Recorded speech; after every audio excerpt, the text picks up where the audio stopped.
السلام علیکم جی. اس وقت اسلام آباد کے اندر ایک گھمسان کا رن پڑا ہوا ہے اور اس گھمسان کا رن جو ہے وہ پاکستان کے سب سے بڑے میڈیا گروپ جنگ گروپ کے دو سینئر جرنلسٹوں کے درمیان پڑا ہوا ہے.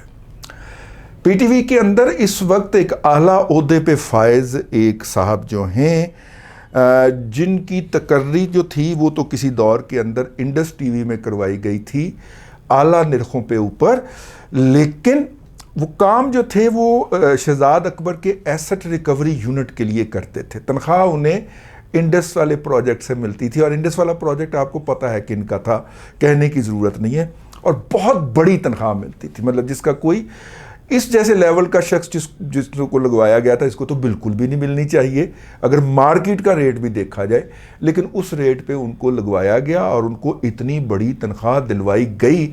لیکن انڈس نیوز کے لیے وہ کام نہیں کرتے تھے، وہ انڈس نیوز جو ہے انگریزی میں چل رہا تھا، تو وہ کام کرتے، شاید اب بھی چل رہا ہو، شاید کام کرتے تھے وہ ایسٹ ریکوری یونٹ شہزاد اکبر کے لیے، اور اس کے لیے خبریں ڈھونڈ کے اور ان خبروں کے تو وہ ذرائع اور ڈاکومنٹس لاتے تھے، اور جیسے وہ ان کا جرنلسٹک کیریئر تھا ویسے ہی ان کی خبروں کے ڈاکومنٹ ہوتے تھے. تو خیر، اب جب اللہ آپ کا بھلا کرے، جب عمران خان صاحب کے ہاتھ سے قومی خزانہ گیا، ویسے بائی دا وے خبر تو آج آپ نے پڑھ لی ہوگی کہ 2 ارب روپیہ انہوں نے آخری دنوں میں جاری کیا اپنی سوشل میڈیا ٹیم کو. تو سوشل میڈیا کے اوپر یہ ٹرینڈنگ کرنا، یہ چیز کو پروپیگیٹ کرنا، یہ کوئی سستا کام نہیں، یہ اربوں کی گیم ہے.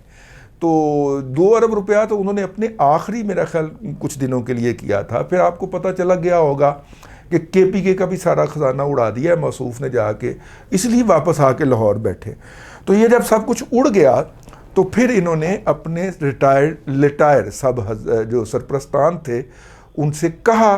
تو ریٹائر سرپرستان نے سب سے پہلے جو تھا وہ جو مرغی کونی تھی یا مرغی ذبح کرنی تھی اس کا نام تھا وہ جو مائی باپ نہیں ہے اسد کیسر کے سمگلر کہہ رہا ہوں، ٹیکس اویڈر جو جعلی سگریٹ بناتے ہیں یار، ہاں سمجھا کریں، ان کو بتایا گیا کہ جناب آپ کی طرف سے اتنے پیسوں کی مسلسل سپلائی ریکوائرڈ ہے. تو جن ریٹائر صاحبان نے ان کو بتایا، انہوں نے کہا کہ جناب ٹھیک ہے وہ تو ہم حاضر ہیں، لیکن یہ ہے کہ آپ تمباکو کے اوپر ٹیکس نہیں لگنے دیں گے. وہ تو خیر چاچو نے تن کے لگا دیا ہے ٹھیک ہے. تو اب چاچو جو ہیں وہ بہت ایسے چاچو کی آنکھیں گھومتی ہیں. تو چاچو جو تھے وہ بڑی نظر رکھے ہوئے تھے. تو خیر ہم اس کی طرف آتے ہیں. تو ان سے کہا گیا کہ یار پیسوں کی ضرورت ہے، پیسے دیں آپ، اس کے لیے آپ کو عمران خان کی سپورٹ کرنی چاہیے، جس طرح انہوں نے اپنی تقریر میں بھی کہا پچھلے دنوں ظہیر الاسلام صاحب نے، اس طرح ہی کہا گیا ہوگا ان کو. تو جعلی سگریٹ سازوں نے کیا کیا کہ اربوں روپیہ جو تھا وہ دیا، لیکن انہوں نے کہا کہ ہم عمران خان کو نہیں دیں گے کیونکہ وہ اس طرح کے کاموں پہ نہیں لگاتے. وہ 8 جگہ سے ایک کام کے لیے پیسے پکڑتے ہیں، باقی وہ بلاک چین ٹیکنالوجی کے ذریعے برٹش ویژن آئی لینڈ اور برٹش ویژن آئی لینڈ سے یو کے کی پراپرٹی کے اندر چلے جاتے ہیں وہ پیسے. تو کام کے لیے پیسے چاہیے تو ہم حاضر ہیں. تو پھر انہیں ہی وہ دیا گیا جنہوں نے جا کے پھر وہ متعلقہ جگہ کے اوپر ڈیلیور کر دیا گیا، یعنی کہ ان کو پرسنلی اوبلائج کیا گیا. تو جو وعدہ کیا گیا تھا وہ تو پورا نہیں ہو سکا. ٹباکو کے اوپر چاچو نے ٹھوک کے ٹیکس لگا دیا ہے. تو واپس آ جاتے ہیں. اب یہ جو صاحب جو تھے، یہ صاحب ان کے بارے میں جو ہیں وہ پاکستان کی اس وقت جو وزیر اطلاعات ہیں انہوں نے اسلام آباد کے کچھ جرنلسٹوں کو کہا کہ ان صاحب کی جو پی ٹی وی کے اندر قابض ہو گئے ہیں اس لیے کہ یہ فواد چودھری کے چھوٹے بھائی فیصل چودھری صاحب کے دوست ہیں، تو ان کو اپوائنٹ کیا گیا ہے. تو ان صاحب کے متعلق تو کچھ جرنلسٹوں نے یہ ساری انفارمیشن نکال کے دے دیں کہ جناب وہ پیسے ان صاحب کو ملتے تھے، پی ٹی وی والے صاحب کو، کہ ان کے ساتھ حکومت کا ایک غیر سرکاری ترجمان چینل ہے، ان کے ایک صاحب جو تھے وہ یہ پیسے متعلقہ لوگوں تک دے کے آتے تھے، یعنی عمران خان صاحب تک پیسے نہیں جاتے تھے. تو یہ صاحب اتنے زیادہ لائل ہیں اس پورے سیٹ اپ کے. $30 ملین کے اندر سیٹ اپ لگایا ہوا ہے یہ والا. ویسے بائی دا وے دوغلی ابلاغی جنگ کی وہ کیا دوغلی ابلاغی جنگ لڑنے کی جو فورس ہے اس کا جو سیٹ اپ لگا تھا نا پوری دنیا کے اندر، $30 ملین اس کی لاگت تھی. ایک ایک کر کے انفارمیشن دیتے ہیں نا تاکہ آپ ہمارا ویلاگ سنا کریں بار بار. تو خیر اس سیٹ اپ کو لائیو رکھنے کے لیے بھی بہت بڑی رقم کی ضرورت تھی تاکہ ان لوگوں کو ملتی رہے. تو یہ جو دو صاحبان ہیں, ایک غیر سرکاری ترجمان, ایک ٹی وی چینل کا ایک ملازم اور یہ پی ٹی وی کا یہ ملازم, یہ دونوں مل کے یہ والا کام کرتے تھے ڈسپیچر کا, سمجھے نا, جا کے متعلقہ شخص کو کیش ڈیلیور کرتے تھے, اس کا حساب کتاب رکھتے تھے. تو یہ ساری اطلاعات جب وزیر اطلاعات کو پہنچائی گئیں تو انہوں نے بجائے کہ ان صاحب کو پھڑکا دیتی, انہوں نے کہا کہ اتحادیوں کا بڑا پریشر ہے. ظاہر ہے کہ ان کو کنفرنٹ کیا گیا ہوگا کہ یہ آپ کے بارے میں اطلاعات ہیں, یہ اس کے ڈاکومنٹری ایویڈنس ہیں.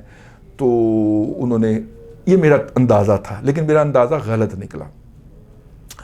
ان کی حمایت میں کود کے ایک اپنا جیو ٹی وی کے ٹاپ اینکر جو ہیں وہ آ گئے میدان کے اندر, اور انہوں نے کہا کہ نہیں, ان کو آپ نے نہیں ہلانا. اور ان کے مریم اورنگزیب صاحبہ کو پریشرائز کرنے کا یہ تھا وجہ کہ انہوں نے ان صاحب کے چھوٹے بھائی کو پی ٹی وی میں اعلیٰ عہدے کے اوپر بغیر میرٹ کے رکھا تھا. ٹھیک ہے, اسی وجہ سے ان کے پروگرام کے اندر آپ کو فواد چودھری صاحب جو ہیں وہ بہت زیادہ سمجھا کریں. تو وہ صاحب کود کے میدان میں آ گئے. تو یہ جو ڈسپیچر صاحب تھے جو کہ پیسے جا کے ناجائز پیسے جو تھے وہ اس ملک کی جڑیں کھودنے والوں کو والیاں ڈلیور کیا کرتے تھے, یہ صاحب جو تھے یہ کود کے میدان میں اتر آئے. باہر یہ بتایا گیا وزیر صاحبہ کی طرف سے یا ملنے والوں کو کہ جناب اتحادیوں کا پریشر بہت ہے, اور چونکہ ان کا بیک گراؤنڈ بھی تھوڑا سا پیپلز پارٹی کا تھا تو پیپل بلیوز کہ ہو سکتا ہے ایسے ہی ہوا ہو. وہ پیپلز پارٹی پٹنا شروع ہو گئی کہ جناب ساڑھے تے الزام لا رہے ہو, یہ ہماری کارکردگی نہیں ہے. تو یہ صاحب جو ہیں ان کے بارے میں کہا جاتا ہے, ایک تو یہ فیصل صاحب کے دوست ہیں جو فواد چودھری صاحب کے چھوٹے دوست ہیں, لیکن منسٹر صاحبہ کے بھی کوئی بھائی ہیں جو حبیب بینک میں کام کرتے ہیں, یہ ان کے بھی قریبی دوست ہیں. تو شاید انہوں نے وہ والا سورس بھی استعمال کر لیا, سانوں کی پتہ سر. یہ لنکس ڈیولپ ہو رہے ہیں اور یہ ساری اطلاعات جو ہیں وہ منسٹر صاحبہ کے علم میں آ چکی ہوئی ہیں, اس رپورٹ کی اطلاعات جو ہیں. اچھا, پھر کیا کیا گیا, پھر نظر رکھی گئی. اب دوسری طرف جیو کے ایک اور بڑے اینکر, ان کے ہم زلف جو تھے وہ پیمرا کے ایک اعلیٰ عہدے سے ریٹائر ہونے لگے تھے اور ان کو 3 سال کے لیے توسیع چاہیے تھی. اب یہ وہ چیئرمین پیمرا, یا چیئرمین نہیں جی, میں وڈا آدمی, پیمرا کا وڈا آدمی جو تھا, تو چیئرمین اللہ کاٹ دیا جی, سمجھو تو. یہ جو پیمرا کے بڑے صاحب جو تھے, انہوں نے گزشتہ جب سے یہ تقرر ہوئے ہیں 3 سال کے لیے میرے خیال ہوئے ہیں, تو یہ جب سے تقرر ہوئے ہیں انہوں نے پاکستان کے میڈیا کے ساتھ جو زناکاری کی ہے, جو انہوں نے عصمت دری کی ہے, ان کے دور کے اندر صحافی سب سے زیادہ اداروں میں سے نکالے گئے ان صاحب کے دور کے اوپر. لیکن میں آپ کو اس سے پیچھے نہ لے چلوں, یہ صاحب جب حکومت گئی تھی پی ایم ایل این کی تو اس وقت یا تو یہ فیڈرل سیکرٹری تھے انفارمیشن کے یا یہ پی آئی او تھے. لاہور میں انہوں نے ایک بڑے مشہور گالف کلب کے اندر کھانا رکھا, تو خاکسار اس وقت تھوڑے بہت ان تھے نا, وہ ان کے آنے کے بعد ہم آؤٹ ہوئے تھے, تو ان تھے, تو ہمیں بھی وہاں پہ بلا لیا گیا. یہ شخص ایسے لہجے میں, ایسے خبیثانہ لہجے کے اندر گفتگو کر رہا تھا کہ یہ لگتا تھا جیسے کہ پی ٹی آئی کا ترجمان بیٹھا ہوا ہے. اور میں حیران ہو رہا تھا کہ یار اس شخص کو مطلب کہ فیڈرل سیکرٹری یا پی آئی او لگایا گیا ہے جو کہ اس وقت ٹوٹل پی ٹی آئی کی زبان بول رہا ہے. اس نے وہاں پہ بیٹھ کے نواز شریف کی ہیوملیشن کی, شہباز شریف کا توا لگایا اور مریم بی بی کے ساتھ کے بارے میں بد زبانی بھی کی. ٹھیک ہے, میں چونکہ خود موجود تھا, میرا دماغ ہی گھوم گیا کہ یار یہ اس طرح کے بھی فیڈرل سیکرٹری لگ سکتے ہیں جو کہ اس وقت ان لوگوں میں سے کوئی بھی یہ اطلاع جو ہے وہ شریف برادران کو پہنچا سکتا ہے کہ یہ آپ کے بارے میں یہ کہہ رہا ہے, اور اس کو چن کے لگوایا گیا. کہا جاتا ہے کہ اس وقت بھی مریم اورنگزیب صاحبہ ہی ان کی سب سے بڑی سفارشی تھی, اور الزام یہ لگتا ہے کہ انہوں نے کچھ ان سے وصول کیا. اور میرا نہیں خیال, نہ تو ان کی یہ جو بڑے افسر ہیں پیمرا کے, نہ تو ان کی دینے کی حیثیت ہے, اور نہ ہی مریم. اور یار دیکھو نا, اگر آپ نے 7 کروڑ 20 کروڑ روپیہ پکڑا ہو تو نظر آتا ہے, ٹھیک ہے نا. زیادہ دیر ہم مسلمان چھپا نہیں سکتے ناجائز دولت کو نا, وہ نظر آنا شروع ہو جاتا ہے. اور نہ ہی, اور یہ بھی منسٹر صاحبہ کے اوپر الزام ہے, چاچو کو کوئی رپورٹ پہنچی ہے کہیں سے کہ جناب یہ اشتہارات کے بھی پیسے پکڑ رہی ہیں. مطلب یار اتنا کسی نے انی ڈالی ہو نا تو اس کے ایسٹ کے اندر, اس کے اٹھک بیٹھک کے اندر جو ہے وہ کوئی نہ کوئی نظر آ جاتی ہے چیز. تازہ ترین یہ الزام جو رپورٹ پہنچی ہے اس کے اندر لگایا گیا ہے کہ یہ جو پیمرا کے جو بڑے افسر صاحب ہیں, ان کا جو پی ایس ہے اس نے بینک سے جا کے کچھ 7 کروڑ روپے کی رقم نکلوائی ہے. پتہ نہیں کس کے کھاتے میں سے نکلوائی ہے, کہاں سے نکلوائی ہے یار. لیکن سوال یہ ہے کہ اگر انہوں نے ٹی وی چینلوں سے وہ پیسے پکڑے بھی ہوں گے تو یار کیا اسے وہ پاکستانی بینک میں رکھے گا کسی اکاؤنٹ میں, یا 2-4 بینکوں میں پھیلا کے رکھے گا, جبکہ اسے پتہ بھی ہو کہ میری روانگی ہے. اور جتنے کہ وہ لیول کے اوپر ہیں یار, 20 کروڑ تو ان کو ٹوٹل گریجویٹی اور پروویڈنٹ فنڈ نہیں ملنا یار. تو بندہ پہلے ہی کہے گا کہ یار پڑھاؤ نا ادھر ذرا, thank you very much, term ختم ہوگی, میں کار جا رہا ہوں. ٹھیک, یہ والا جو انالیسز ہے یہ میرا انالیسز ہے, ہو سکتا ہے میری سوچ ہی چھوٹی ہو.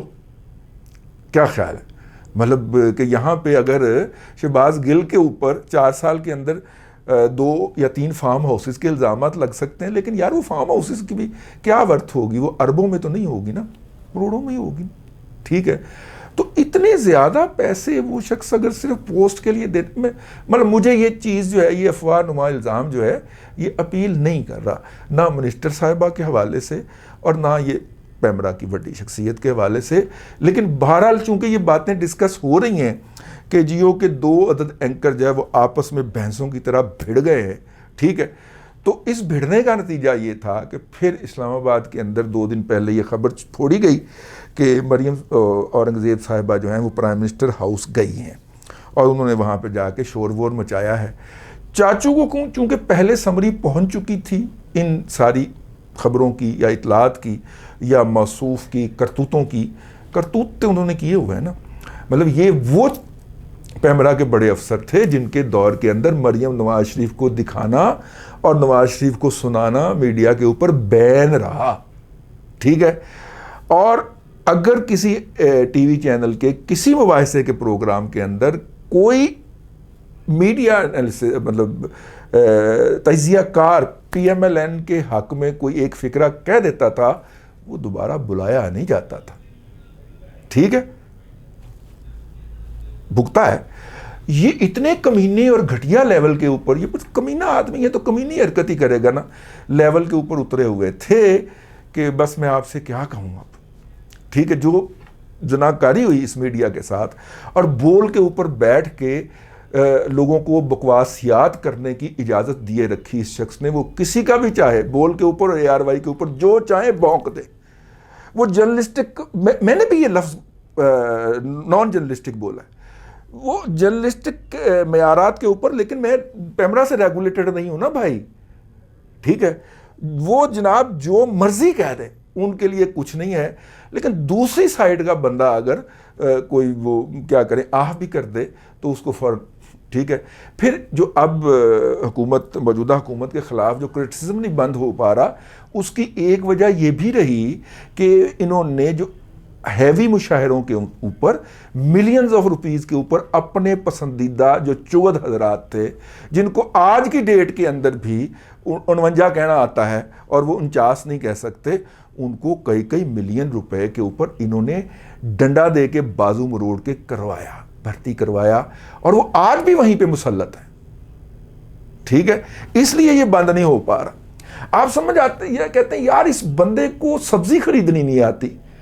ٹھیک ہے نا, وہ اس بندے کو یہ بتانا نہیں آتا کہ میں گھر سے کہاں جانا ہے. میں نے اس بندے کو کوئی کمیونیکیشن کہہ دے وہ نہیں کر سکتا ہے. وہ یہ پرائم ٹائم کے اوپر 1 گھنٹے کا پروگرام لے کے بیٹھا ہوا ہے. یہ کیا ہو رہا ہے؟ اور اتنا زیادہ واہیات اور بکواس بکی جا رہا ہے یار, اس کو کوئی روکنے والا نہیں. وہ یہ بڑے صاحب اس بات کا ارینجمنٹ کرتے تھے. تو اب بڑے صاحب سے کے پیچھے جو طاقت تھی وہ تو ہو گئی نیوٹرل. اب یہ چاہتے ہیں کہ ان کا ہم زلف جو ہے وہ مریم اورنگزیب کے اوپر پورا پریشر ڈالے, اور مریم اورنگزیب جو تھیں وہ چونکہ اپنی وزارت بچاتی پھر رہی ہیں, میں سمجھتا ہوں کافی کمزور ہیں اس حوالے سے. نہ وہ اس وقت جو حکومت کے اوپر تنقید ہو رہی تھی اس کو پراپرلی ڈیفینڈ کر پائی تھیں, نہ اب ان کا صرف یہ ہے کہ بڑے بڑے اینکرز جو ہیں میں ان کو اپیز کر لوں کسی طریقے سے.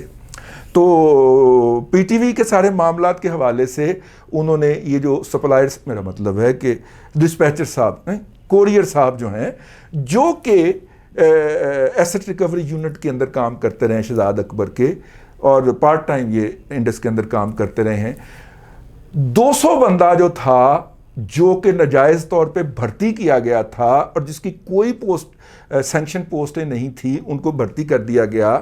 آپ اب بھی بڑھ چڑھ کے گالیاں بکنے والے کسی بھی اکاؤنٹ جس کا تھوڑا سا ڈسپلے بھی ہو, آپ جائیں وہ پی ٹی میں آپ کو اینٹینا آپریٹر ملے گا, اس طرح کی چھوٹی چھوٹی عہدے ملیں گے آپ کو ان کے. اور وہ 200 کے 200 بندے اس ڈسپیچر نے مریم اورنگزیب کو نہیں نکالنے دیے, یا مریم اورنگزیب نے اس کے ساتھ کوئی ڈیل کر لی ہوگی, ہم ازیوم کر سکتے ہیں. اسی طرح وہ سوشل میڈیا ٹیم جو پی ٹی آئی نے رکھی تھی اور اپنے یوتھیے رکھے تھے اس کے اندر چن چن کے, وہ بھی کچھ میرا مطلب ہے کہ اس سے کوئی 250 وہ بھی ہیں, اور ان یوتھیوں کے ساتھ مریم اورنگزیب صاحبہ نے ڈائریکٹ مکمکا کر لیا کہ اب تم ہماری طرف سے لڑو گے, تو انہوں نے کہا ہم لڑیں گے آپ کی طرف سے. ٹھیک ہے, یہ میں ذاتی علم کی بنیاد پہ جانتا ہوں, اپنے اسٹوڈنٹ بھی شامل ہیں. ٹھیک ہے, تو وہ اپنے مینٹور استاد سے مشورہ تو کرتے ہیں نا, بھلے وہ میرے نظریات کو شیئر نہیں کرتے, اور مجھے گالیاں بکنے والے بھی بعد میں آتے ہیں گوڈے گٹے پکڑ کے, ساتھ جی تانوں بڑیاں گالاں کڈیاں نے. میں کہا چل کوئی گال نہیں, تیری نوکری قائم ہے نا, مجھے گالیاں دے کے تیری نوکری قائم ہے تو زندہ باد. ٹھیک ہے, تو وہ جناب جو ہیں وہ بندے بھی ریٹین کیے مریم اورنگزیب صاحبہ نے کہ اب یہ ہماری طرف سے لڑیں گے. نہیں, وہ آپ کی طرف سے نہیں لڑ رہے, اور یہ ان کی موجودگی کی ہی وجہ ہے مریم اورنگزیب صاحبہ کہ اس وقت جو ہے وہ نہ مریم کے خلاف اکاؤنٹ ٹرینڈ جو ہے وہ نیچے جا پا رہا ہے, یہ لوگ اندر سے بیٹھ کے کر رہے ہیں. وہ تو 1100 انہوں نے اب بھرتی کی ہیں کے پی کے اندر, تو پہلے والا کام تو یہی پہلے والے لوگ کر رہے ہیں نا. ٹھیک ہے نا, تو اس لیے یہ آپ کی غلطی ہے کہ آپ ان کو ان کی پوسٹوں پہ ریٹین کر کے تو یہ سارا کچھ کر سکتے ہیں, بجائے اس کے کہ آپ ان لوگوں کو نکالنے کا. اور ان کا جو ہیڈ ہے, جو ان کا سرغنہ ہے, سب سے بڑا مجرم ہے وہ ڈسپیچر, جو کہ تمباکو والوں کے اور اپنا پراپرٹی مافیا سے ملنے والے پیسے متعلقہ لوگوں کو ڈیلیور کرتے تھے. اس میں سے اپنی کتنی دیہڑی لگاتے تھے, وہ انہوں نے اپنے ایسٹ بنایا ہے ڈی ایچ اے کے اندر. نمبر بتا دوں آپ کو. ٹھیک ہے, اچھا یہ ہے جی وہ کہانی. جب یہ کہا گیا کہ یہ چلی گئی وہاں پہ, اور انہوں نے ڈاکٹر وہ کیا ہیں جی, ہاں وہ ہیں ان کے وہ جو پی ایس ہیں چاچو کے, ان کے اوپر جا کے چیخیں چلائیں, یہ کیا وہ کیا. وہ خبر بھی ایک فریق نے, وہ جو جیو کے 2 جرنلسٹ ہیں نا, ان میں سے کسی ایک نے پھوڑی تھی جس کا کام نہیں ہو رہا تھا. تو پھر موصوفہ نے کہا کہ جے بلیک میلر پیچھے تو میں دسو میں ان کی کراں. تو انہوں نے کہا کہ ٹھیک ہے, پھر ان کو 3 سال کی تو سمری چاچو نے ریجیکٹ کر دی, ان کو 3 ماہ کی ایکسٹینشن دیتے جاتے ہیں, اور اس کے اوپر پھر جو آخری اطلاعات ہیں اس کے اوپر اسحاق ڈار صاحب جو ہیں وہ دھاڑ پڑے, اور اسحاق ڈار صاحب بہت غصہ ہوئے. انہوں نے کہا کہ میں آ کے ان کی ایستیسی کرتا ہوں. مطلب اسحاق ڈار صاحب کی طرف سے تو ان کو کسی وہ 73 والوں سے بھی جوڑ دیا گیا ہے. ٹھیک ہے, 74 والوں سے, سمجھ گئے آؤ. تو یہ ہے جی اب تک کی صورتحال. پیمرا جو ہے وہ سٹاپ گیپ ارینجمنٹ کے طور پہ چلے گا. اب دیکھیے وہ جو پی ایس ہے بیچارہ جس نے 7 کروڑ روپیہ بینک سے نکلوایا, اس کی کیا جسٹیفیکیشن دی جاتی ہے. اور یہ ساری اطلاعات, یہ ساری رپورٹ جو ہیں وہ نہ صرف کہ چاچو کے پاس ہیں بلکہ لندن والے باوے کے پاس بھی ہیں. ٹھیک ہے, اور کہا جا رہا ہے کہ مریم اورنگزیب بہت زیادہ انڈر پریشر ہیں, کیونکہ وہ پیسوں والا الزام بھی ان کے اوپر اس وقت اسلام آباد میں زبان زد عام ہے, جس سے میں ایگری نہیں کرتا. ٹھیک ہے, مطلب دیکھیے شہباز گل نے دیہڑی لگائی, اس کے فارم ہاؤس نظر آتے ہیں. ٹھیک ہے, اس کی گاڑیاں نظر آتی ہیں, اس کے رہن سہن سے جھلکتا ہے کہ اس کے پاس تازہ پیسہ آیا ہے. مریم اورنگزیب نے اگر پچھلی دفعہ دہاڑی لگائی تھی تو میرا مطلب ہے کہ اس کا ان پورے 4 سالوں کے اندر نظر آنا چاہیے تھا. مجھے تو نظر نہیں آیا. آپ کو نظر آیا ہو تو نیچے آ کے لکھ دیجیے گا. اب تک کے لیے اتنا ہی. اگلے ولاگ میں پھر باقی چٹخارے لیتے ہیں. اللہ آپ کو آسانیاں عطا کرے اور آسانیاں خلق خدا میں تقسیم کرنے کی توفیق عطا کرے.